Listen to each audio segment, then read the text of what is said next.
Good. Beautiful. Okay. Bezos Hashem. Today's daf, we begin Masechtes Kesubos Daf Mem Beis, and we're beginning the fourth parak. So let us begin, and we're going to go on the Mishnah on Daf Mem Aleph Amud Beis. Okay, everything is pretty straightforward, familiar. Once again, the Mishnah begins, Na'ara shenispatasa, a Na'ara that became seduced. Okay, so the perpetrator, the assailant, has to pay boishta, her embarrassment. You know, people know about it, so there's an embarrassment over here. Upagama, her loss in value.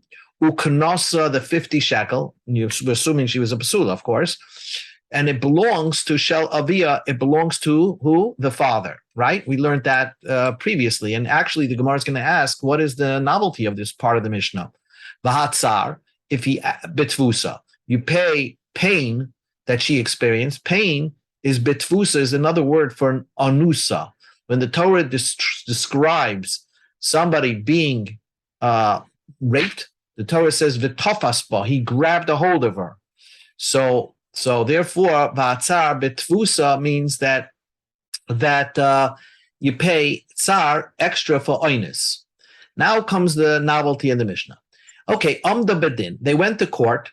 Ad shaloi meis ha'av, before the father died, right? The ready court declared that the assailant has to pay this money, and before the father died. So harei hein shel av, it's as if the father collected on the money, even though the guy didn't make the check out. It's as if he collected, and therefore, meis ha'av, when the father dies, even if it wasn't collected yet, harei hein shel achin, it belongs to the brothers. In other words, it belongs to the rest of the Yorshim of that father, because it's the right to collect that payment belonged to the father, even though the guy didn't make the check out yet, but he has to make it. And therefore, when he dies, the father dies, the Yorshim get the right to collect it. But, says the Mishnah, they didn't have an opportunity to go to court on this rape case or this seduction case until before the father died. So now the Mishnah says that really now they go to court. Harei hein shel atzma. She gets to keep it. The girl herself gets to keep all the benefit of oinus, maybe even mefat also, but she certainly gets to keep the knas, maybe boishus begam as well. That's a discussion. But anyway, that's the din. The bedin, no new case. The bedin, let's say they went to court ad shaloi bagra, until she became an adult. So if they went to court prior to her becoming an adult, for example, let's say let's say this event happened when she was 10 years old. And when they finally got to court, she was 11 years old. So, of course, harei hein shelav, the payments belong to the father. Mesav, the father died, harei hein shelach, and it belongs to the brothers, her brothers, the ones that inherit that father. But let's say there's the Mishnah, loy hispika lamed bedin ad shebagra. Let's say they didn't go to court until she already became an adult. Okay, now starts the court case, and she's an adult. And so then the Mishnah says, harei hein shel atzma. It means that if she wins the case, the money belongs to herself. Since the court case started when she already turned to be an adult, the rights for the payment now belong to her, and it's hers. That's what the Mishnah says. Comes along Rabbi Shimon, and Rabbi Shimon argues on both points in the Mishnah. He says that if loy hispika ligbois ad shemeis av, let's say they didn't, in the first case, they didn't get a chance to collect, even if the court made the guy guilty, and they didn't get a chance to collect on the money, and then the father died. So the Tanakama learned that since the court paskin that the father is supposed to collect the money, so even if he didn't get collected in his lifetime, once the payment is paid out, it belongs to the brothers, the Yorshim of the Av, the inheritors of the father. Comes along Rav Shimon, he disagrees. It's never considered the father's until he actually got the check in his hand and cleared it. Then it really belonged to his father. But if he died before he actually collected it, Harei hein shel atzma, it belongs to herself. You see, let's take it's very important to understand the difference. A knas is a fine. It's a fine, that a punitive fine that the Torah gives, no matter what. And therefore, that punitive fine belongs to the father. And as long as, according to the Tanakama, as long as if they didn't have the court case yet, or even Rab Shimon, who says even if they had the court case but it wasn't paid out, it really is not something that the father can inherit it or give it over for inheritance to his children. Okay, so that's why it's not like mumminus. Let's say somebody owes the father a debt. So even if he didn't collect on the debt, he obviously, when he dies, the rights to collect on that debt belong to the children, right? But here, it's a knas, it's a punitive damage. So it has its own set of rules. So according to Rabbi Shimon, it means as long as the father didn't actually collect on the money, so then really, when he dies, if the father died, then it really all belongs to her. That's the opinion of Rabbi Shimon. Comes along the Mishnah and continues. We go to Membez Amid Aleph. Ma'asiyah Deha, a typical 12-year-old girl, right? Ma'asiyah Deha. Her handiwork. Let's say she makes a beautiful painting. Let's say she worked as a secretary. So, and she's owed salary. Umtzi u'asa. Or let's say she finds something on the street. She finds a diamond ring on the street. Afal pi shaloi gavsa, even if it's something that wasn't collected yet. For example, the wages were not paid out yet. So really, the father always has the rights for her wages. In fact, the check should be made out to the father because it's his daughter. But if the check was not collected yet, and Mesa'av, the father, died, Harei hein shel achin, it belongs to the brothers, because that is like the guy who hired her, her employer, owes the money to the father, basically. And therefore, even if the father did not yet collect on that, if he died, the right to collect on it belongs to the brother, because that's called mammon. That's called a compensatory obligation, and therefore compensation obligation. And therefore, it gives the right to collect on the Yoshim of the Av. So the Gemara now begins and discusses. The Mishnah discussed what the halachas of a mafate is and what the halacha is of an oinus. So Gemara asks the question, "My kamashmalon, what is the novelty of the first part of the Mishnah?" Tanina, we already learned this previously. Hamafata a few pages ago. Hamafata noisin shloisha devarim. Someone who's seduced, you have to pay 3 payments. Va'oinus, and the one that was ma'anis, a girl, abba, he pays 4 payments. Hamafata, those who did pitoi, he seduced the girl, noisin baishas ubagamu knas. Moisef olav oinus, but if the ma'anis has an additional payment, shenoisin esatzar, he has to pay the pain. So what is the novelty of the first line of the Mishnah? Answers the Gemara, la'avia itzrichalei, to teach you that the payments all belong to the father. You don't make the check out to the girl. So the Gemara says, first of all, I would, of course not. We already know that. La'avia nami pshita midakiyav mefata. Since we deciding that a mafata, you have to pay the payments, even though she was seduced and willingly did this nus, the boishes, upagam, and kanas are really paid out. And therefore, if you had to pay it to herself, amay yahav mafata, why would the mafata actually have to make a check out? She midaita of it. She was a willing participate in this nus, in this event. So she probably forgave the guy for the money. So why would we make him pay? And the fact that we make him pay is because we're not paying her, we're paying it to her father.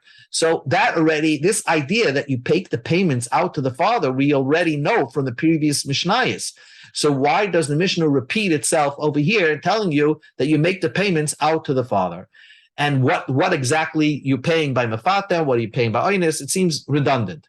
So the Gemara says, you're right, it's redundant. But bedin, it's if they already went to court, That was a pluktid Rav Shimon Rabbanim. That taught you a new machlokes between Rav Shimon and Rabbanim. When does it actually become the father's so that he could actually give it as an inheritance for his kids?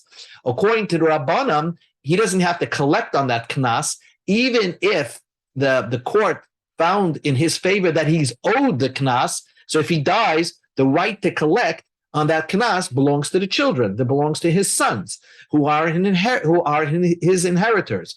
Rav Shimon says no. Only time he can give it over to his sons if he actually collected it in his lifetime. But if he did not collect it in his lifetime, Rav Shimon says it belongs to her. That was the novelty. That's the part of the Mishnah that's discussed. I just want to bring up to you right now a very important pasuk over here. Here we're talking about over here that in order to understand the Gemara the next piece of Gemara, you just know these psukim. I'm assuming that you've encountered them. It's the end of Parshas Vayikra, with the Torah Vaydaber Hashem al Moshe Leimor Nefesh ki sachda. If a man does a big avera, what's the big avera? Umal mal b'Hashem. He betrayed God. Well, how did he betray God? What's the story? The chichesh ba'amisai. He denied something that his friend did. In other words, his friend gave him bikadon, something to watch, he gave him investment money. Let's say he ran a hedge fund and somebody invested with him, and they asked him for his money back, and he said he denied that he ever got the investment. Or he stole something, and they corner him, and he says, please return the gzela. Or he owes wages to somebody and they ask him pay it and he denies. Or he found a lost object, the chicheshpa, and he denies it, and he says, I didn't find this lost object. You never invested with me. It never happened. The nishba al shak, and he swore falsely. In one of these examples. Now, what's common about all these examples are, if you recognize them, they're all obligations that the guy has to come through. It's mominous obligations. It's money that he owes this guy that's denying it. And he swore that it never happened. I never got anything from you to watch. You never gave me an investment. I never stole anything from you. Then what happens? The Torah says, if he sinned, when he sinned, v'ashem, he decides he finds himself guilty, he should return the lost item, right?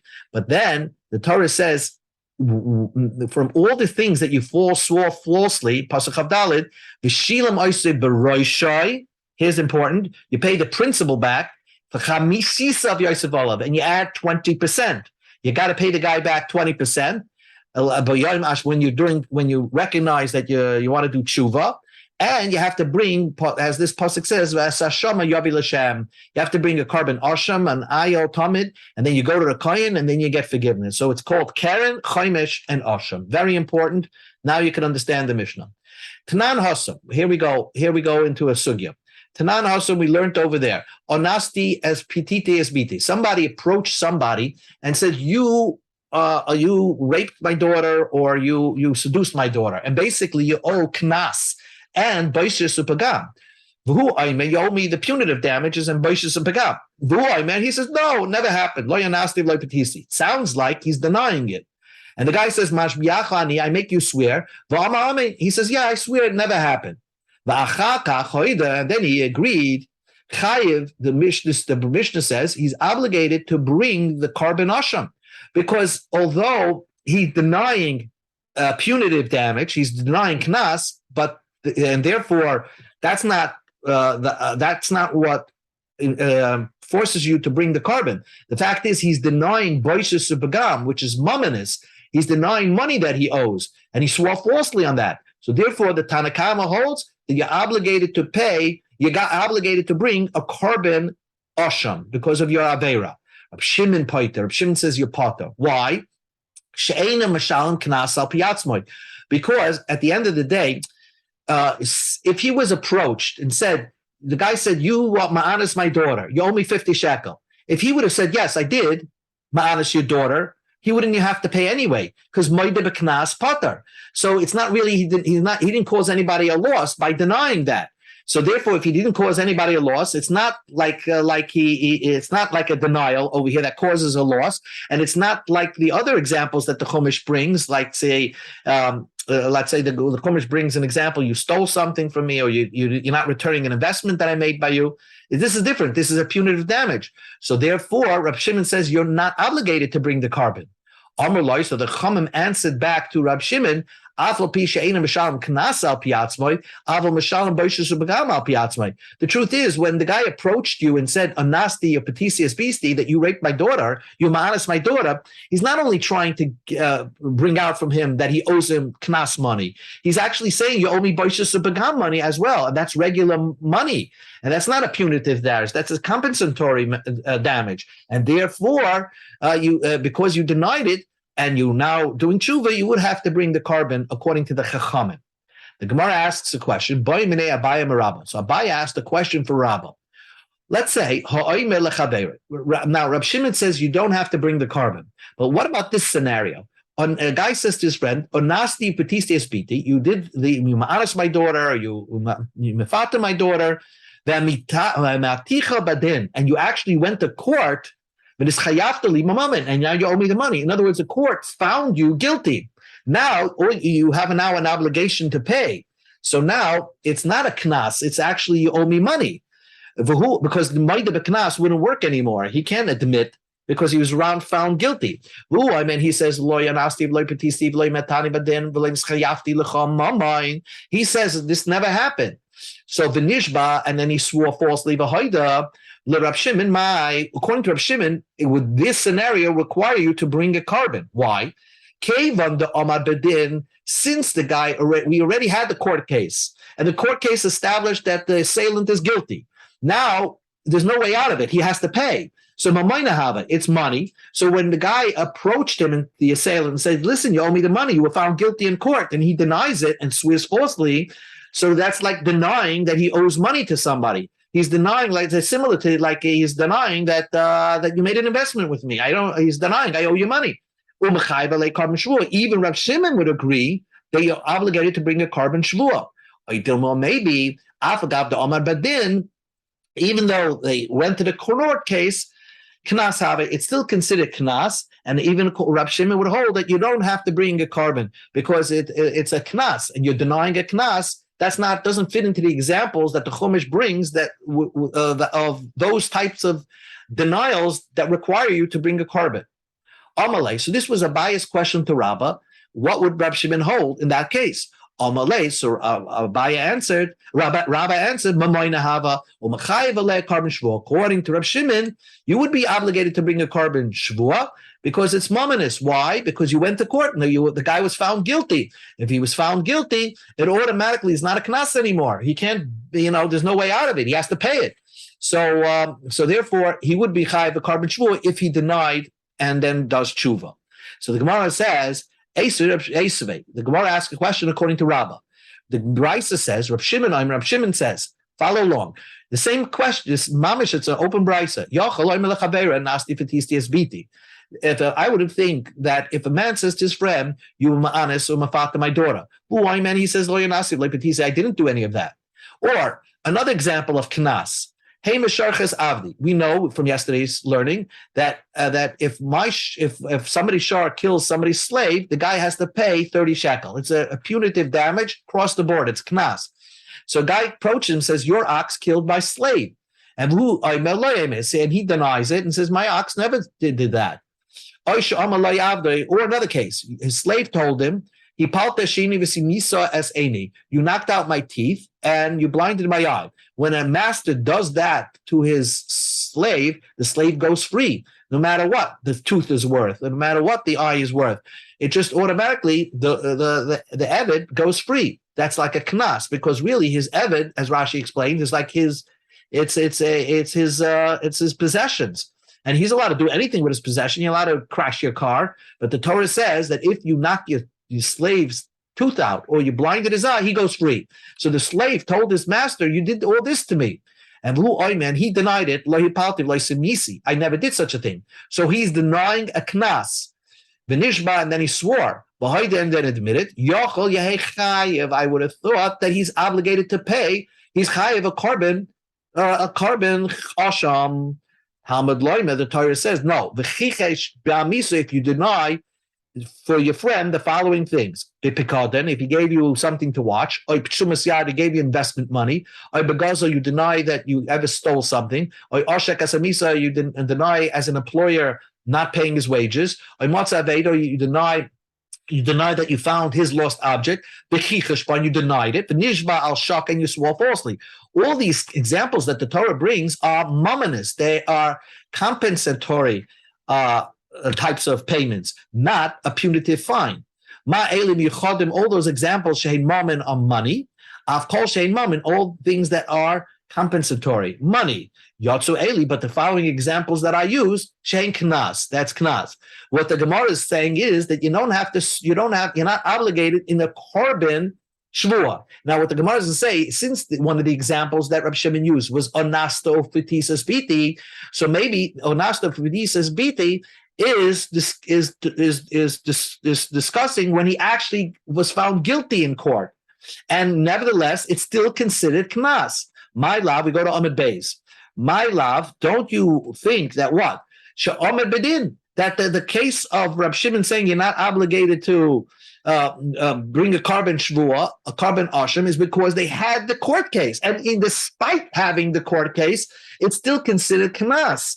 So therefore, that answers that's not what Rabbah said. Rabbah said once you have the court case and decide in favor that the guy, assailant, owes the money, it changes its structure. Now it becomes mominous. No, from the brisa, it maybe implies that no, it still remains knas. Answer the Gemara, no, not true. Bishaloi amad bedim. The brisa is talking about you didn't go to court. That's why it remains knas. But if you actually went to court, yes, it would turn into mominous. So the Gemara says that's the end of a brisa. Wait a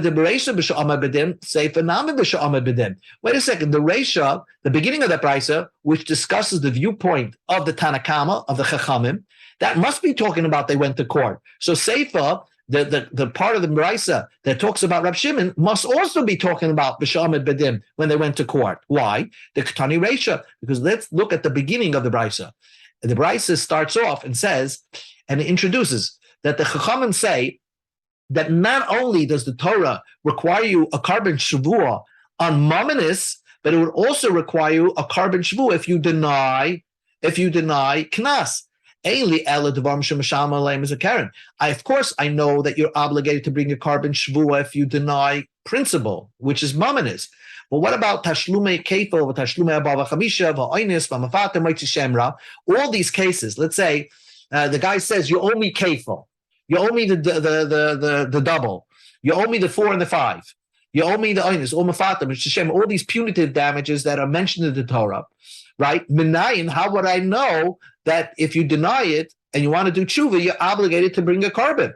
Talmud Loima, because the pasuk says, umal, you betrayed the guy. You betrayed God, you betrayed the guy, and that's like you betrayed God.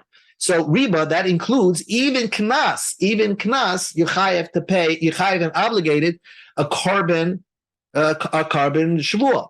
So now, what's that case talking about? Hey kadami, either like Ahmed Bedin, if he never went to court, so then kefeilim ika, how is it possible that the guy owed the kefil, the double? Of course not. If there was no court case, the assailant, they didn't even owe the money in the first place.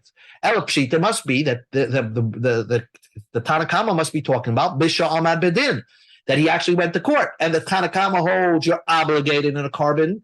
And according to Rabbi Shimon, even despite going to court, you're not obligated in a carbon. So that's a question against Rabbah. Rabbah said that according to Shimon, if they went to court, it's mominous. You're obligated in a carbon. Because the midrash b'shamay b'dim, seifenam b'shamay b'dim, the end of the brisa also must be talking about they went to court.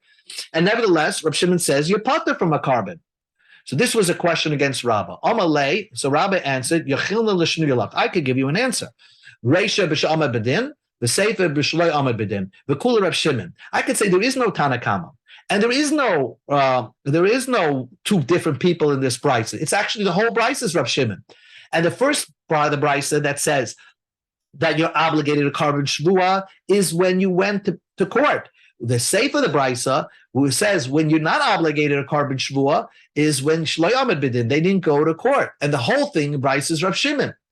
But vishnuya dechike loy mishanin lach. I'm not going to tell you that answer because that is like, it's like trying to swim out of the sharks. It's very difficult. It's a very difficult answer. Why? Because that brisa sounds like it's two people talking. Then Cain, Amartli, listener Resha, you will tell me, listener Resha, let the Resha start off, Rav Shimon Oima, because if he's the only author of this brisa, then from the very start of the brisa, you mention his name, or you listen to Sefer, or at the end of the brisa, say Divrei Rabbi Shimon, not come in the middle of the brisa, say Rav Shimon Oima, because when you have in the middle of the brisa, Rav Shimon Oima, must be the Resha of the brisa, is not Rav Shimon.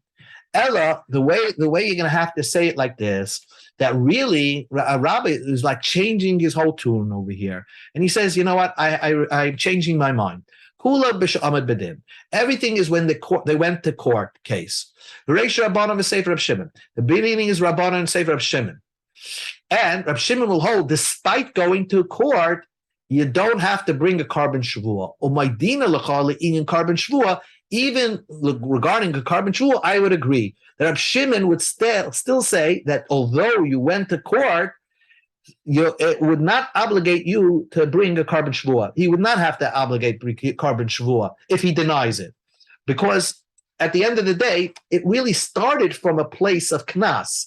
So therefore, even though now he went to court and the court decided against the assailant that he has to pay, if he would deny it and make a shvua on it, he would not have to bring the carbon, because the whole origination of that obligation came from a knas, that he was ma'anis' daughter. So therefore, he would not have to bring a carbon shvua. Rav is changing his mind. The Rachmana patare v'chichesh. The Torah parted him from the parsuk v'chichesh. You have to deny, and it gives you examples of only mamanis. So then what did Rabbah mean to say that it becomes mamanis after the Rav Shimon would agree that it becomes mamanis, that even once the court case is done, it becomes like mammon. And what halacha would it be a difference to know that it turns from after the court case and it's declared that he owes the money, it turns from being a knas to mammon. When if he wants to give it over to his children, then it turns into money. So for example, let's say the court found the guy, not in our case, but he found the guy guilty of theft. So he has to pay kefal. Then the father died. So even Rav Shimon would agree that once the guy was found guilty of theft, he owes that money, and therefore he would be obligated to pay the kefal to the children, because it turns now from knas to to mamanis, and a mamanis is something that you can give it over to your inheritors, the right to collect. If they didn't go to court, then the right to go to court doesn't exist anymore, because a knas, a person cannot give it over to his inheritors, cannot make that part of his inheritance. But once he won the case, then it becomes, even Rav Shimon would agree, it turns from money back to something that you can give over to your children. So the Gemara asks the question, Eisvei, Rav Shimon Oima, Rav Shimon says, in our Mishnah, that's how it gets into our Mishnah. If they didn't collect the Oinus Mafata, the 50 shekel, let's say, until the father died, it means even Rav Shimon said that if he was found guilty, the assailant was found guilty, but they didn't get collected yet, so then it doesn't belong to the brothers. Actually, who gets the inheritance? Harein Shalasma belongs to the girl. So the Amit Mammon have it, but if you say once the court declared the guy guilty, it's money obligations that's owed to the father, lahirish lebanav, that he can make his children inherit. La'atzmamai, then why does she collect it? Why did, by the case of Oinus B'Fater, Rav Shimon says in our Mishnah that it belongs to her. It should really belong to Achim Boyim Yehabe. It should belong to the brothers. Answers the Gemara, Amar Rava. Rava says, listen to this. Hai Nilsa Kashoy Bei Rabba Rav Yosef Esrim V'Tartin.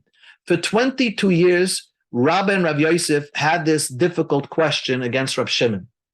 Because logically it makes sense that once the knas, the guy was found guilty in knas, and now the court stamped that he has to pay it, that's not a punitive fine anymore. That's the regular obligations. It's like a loan obligation. Now he owes it. So that certainly should be something that the father has the right to give over to his children, even if he died and didn't collect it yet.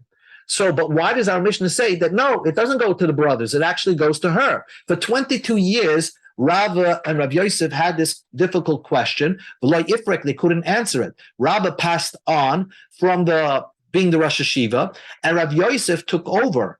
Ad Yosef Rav Yosef Bereisha Uperket. And Rav Yosef took over as a Rosh Hashiva, and God gave him the inspiration to figure out the answer.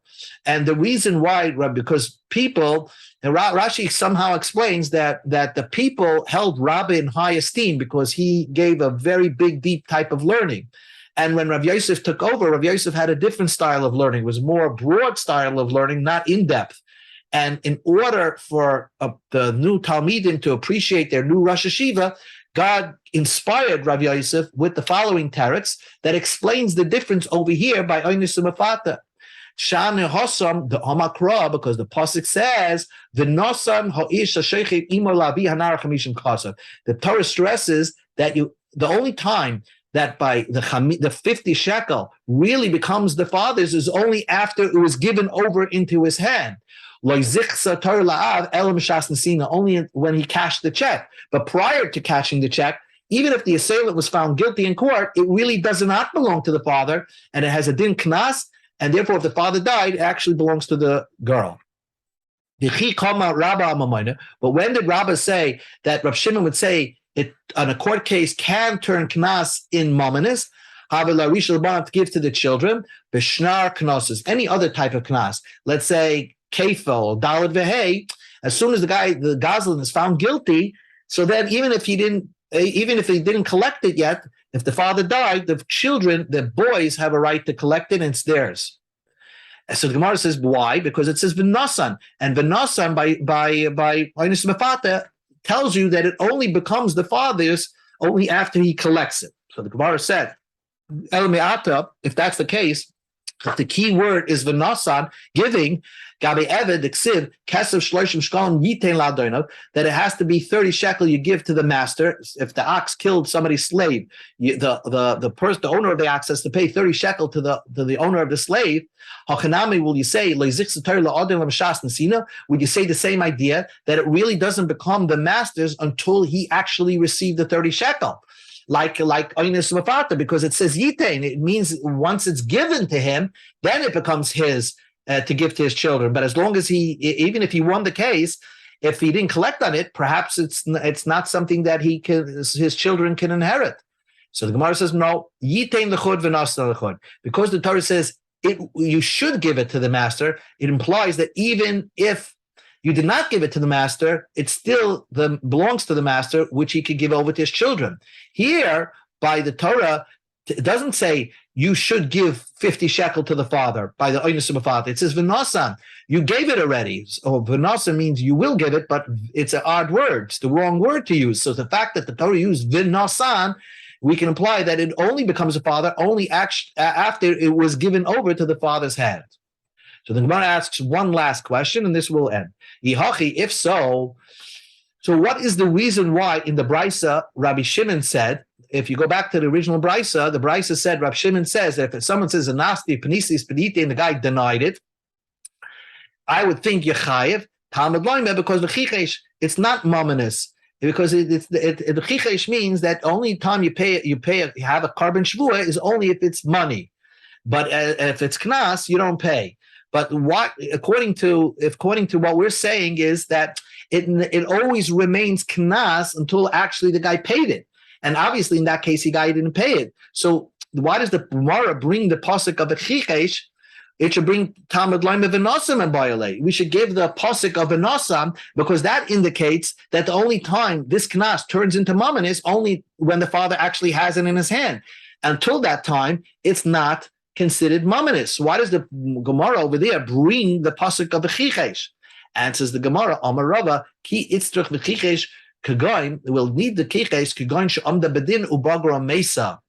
Oh, the Hossam kiyaris avia mina the kiyaris. Following complicated case, not a complicated case. The Mishnah described a case that they went. That what happens according to Reb Shimon, they went to court, right? They went to court and he's obligated to pay. The assailant is obligated to pay. But before he wrote the check, the girl became an adult. So Reb Shimon says you should give it to the girl because now she's an adult, you give it over to her. If she dies, that means that who gets the right to collect it? That would get the right to collect for her yarshim, her father, because the father would inherit his own daughter. And in that particular case, even if the guy didn't pay it, it has a din mominus because once the court found the guy guilty and he was obligated to pay the girl, there the Torah doesn't write v'nasan. There the Torah give it to the girl. As soon as the guy was found guilty in court and he's obligated to pay the girl as she became an adult, already it's considered a monetary obligation to the girl. And if she died, that means the one that's really inheriting her is her father. Suppose when the father approached the assailant and said, "You didn't pay my daughter," and the guy denied it, would he mechayev a carbon shvuah? On this, we need v'chichesh to tell you that you would not be mechayev a carbon shvuah. Why? Because of v'chichesh. The Gemara says,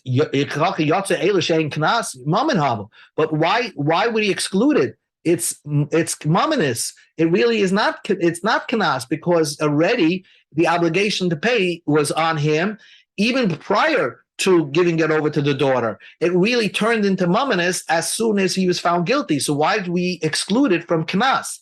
Why would we exclude it from the pasuk? Here's the key word: Yotzu elish ikar and kanas. Rav Shimon would hold that since it originated from a knas situation, the whole origination fee of this 50 shekel originated because of punitive damage. So be it that he was found guilty in court and now he's obligated to pay it mominus because the girl's now an adult, but it originated as a knas, therefore it doesn't fall under the examples of carbon shvuah, and that's why Reb Shimon holds that in that case you would be putter on a carbon shvuah.